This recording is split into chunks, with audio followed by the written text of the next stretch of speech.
irraafamnu sodaanne akka namaaf dinqamne duunus jiraannus keeti nuyi yaadii argeeti.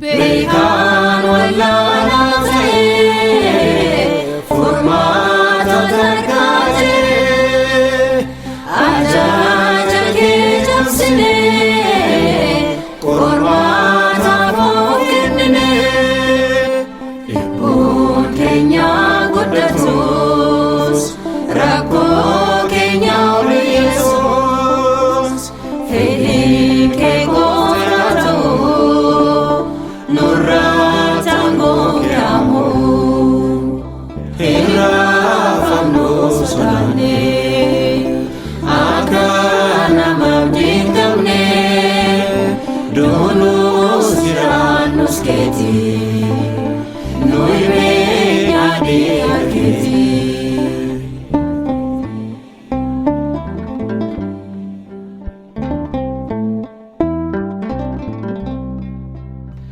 Ulfaatus guyyaarra hoomii qabnu sirra bu'aa badii keenyaati malee si biraa miti dhibbuun keenya guddatus rakkoo keenya ol Yesuus fedhii kee gootaatu nurraa tangoomyamu irraafamnu sodaanne akka namaaf dinqamne duunus jiraannus keeti nuyi yaadii argeeti.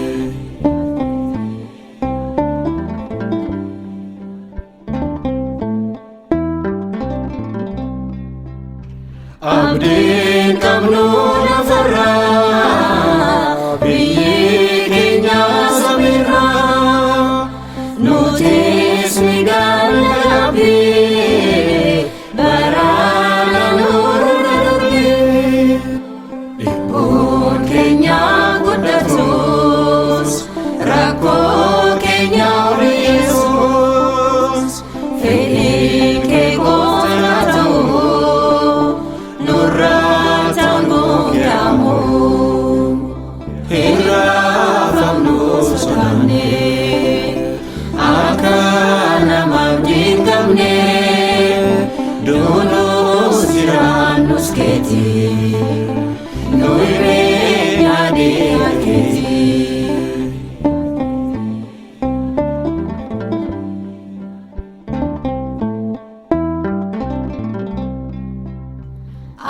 Akkatamaaf lolaanne injiru kan hin beekne kanaaf iyyaasi waamna asaasee sitti manna dhibbuun keenya guddatus rakkoo keenya ol Yesuus fedhii kee gootaatu nurraa tangoomyamu irraafamnu sodaanne akka namaaf dinqamne duunus jiraannus keeti nuyi yaadii argeeti.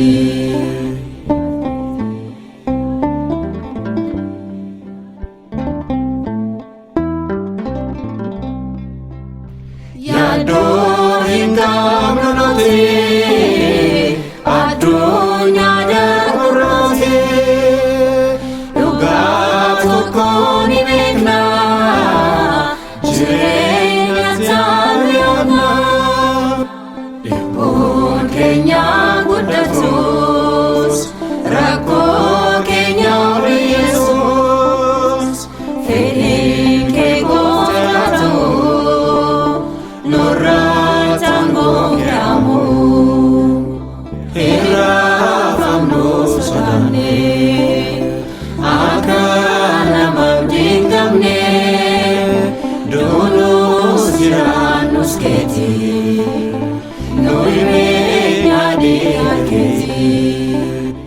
irraafamnu sodaanne akka namaaf dinqamne duunus jiraannus keeti nuyi beekna dhiiga keeti.